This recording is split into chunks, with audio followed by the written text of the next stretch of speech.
Security evaluations exist to compare what an organization or product claims about its security to evidence and defined requirements, rather than to intuition or marketing language. In practice, an evaluation asks a disciplined question. Does this system, process, or product actually do what it says it does under stated conditions? This matters because security is easy to describe aspirationally and much harder to demonstrate concretely. Evaluations provide a structured way to move from belief to evidence, which supports informed risk decisions rather than hopeful assumptions. When evaluations are done well, they give decision-makers confidence that controls are present, functioning, and appropriate for the intended use. Before we continue, a quick note. This audio course is a companion to the CISSP books. The first book is about the exam and provides detailed information on how to pass it best. The second book is a Kindle-only ebook that contains 1,000 flashcards that can be used on your mobile device or Kindle. Check them both out at cyberauthor.me in the Bare Metal Study Guide series. The Common Criteria is a framework designed to evaluate information technology products against defined security requirements and assurance expectations. Instead of certifying that a product is secure in a general sense, the Common Criteria evaluates whether specific security functions are implemented correctly and supported by sufficient assurance. These requirements are often captured in protection profiles, which describe security needs for a class of products, and assurance levels, which indicate the depth and rigor of evaluation activities. The emphasis is on repeatable, standardized evaluation rather than vendor-specific claims. The result is a shared language for describing what a product was evaluated to do and how much confidence the evaluation provides. A key concept in Common Criteria evaluations is the target of evaluation, which defines exactly what is being examined and what is not. The target of evaluation describes the product or system, its security functions, its boundaries, and the assumptions under which it operates. This scope definition is critical because security properties only make sense within clearly stated limits. For example, a product may be evaluated in a standalone configuration but not in a distributed deployment, or with specific features enabled and others excluded. Understanding the target of evaluation prevents misinterpretation and misuse of evaluation results. Without this clarity, organizations may assume protections exist where they were never examined.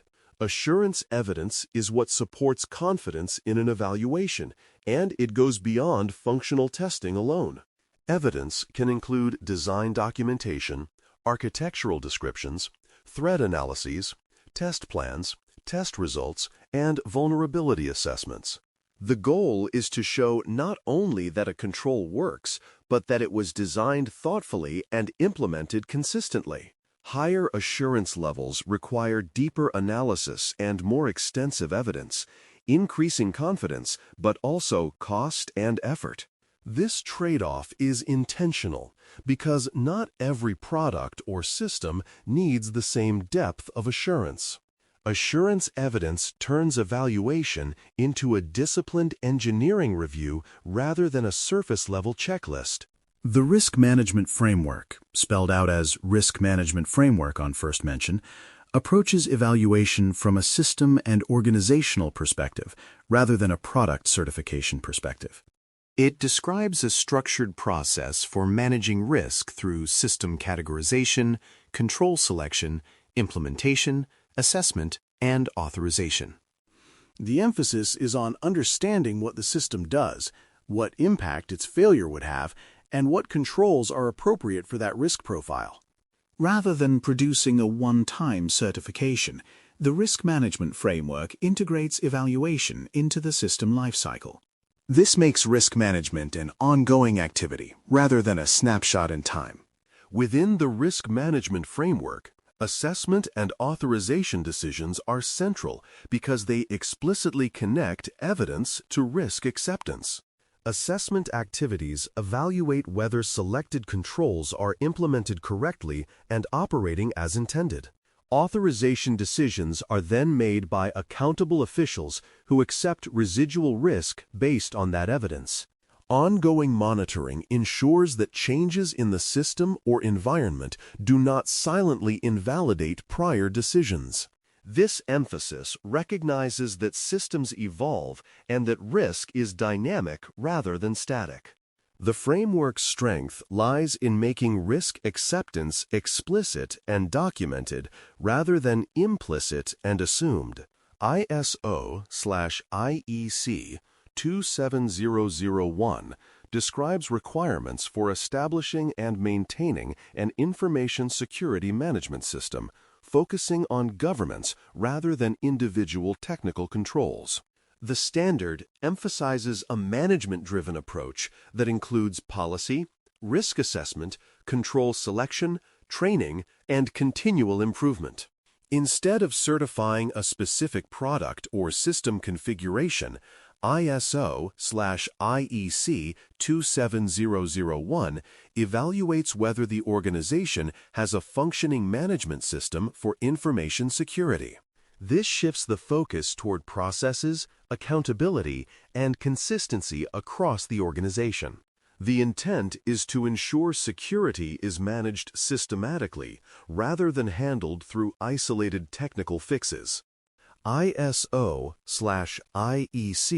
27002 complements this approach by providing guidance on security controls that support an information security management system. While ISO/IEC 27001 defines what must be in place at a high level, ISO/IEC 27002 offers examples and explanations of controls that organizations may implement. These controls span governance, operations, technical safeguards, and human factors, reflecting the breadth of information security concerns. The guidance is intentionally flexible so organizations can tailor controls to their context and risk profile. Together, these standards provide a framework for aligning security management with business objectives. Evaluation scope is a recurring theme across all of these approaches because certifications and assessments rarely cover every possible configuration or use case. A product evaluated under one set of assumptions may behave very differently when deployed in a more complex or integrated environment. Similarly, an organizational certification reflects the management system at a point in time, not every operational detail of every system. Understanding scope prevents overconfidence and misapplication of evaluation results. It reminds practitioners that evaluations are tools for decision-making, not guarantees of absolute security. Security claims must align with the actual deployment context to remain meaningful and defensible. A control that works well in isolation may be ineffective when combined with other systems, exposed to different threats, or operated by teams with different skills. Evaluations often assume specific operating environments, threat models, and administrative practices, and deviations from those assumptions can erode the validity of the results. This is why translating evaluation outcomes into deployment decisions requires careful analysis rather than blind trust. Matching claims to context ensures that evaluation evidence supports real-world risk decisions rather than abstract compliance goals.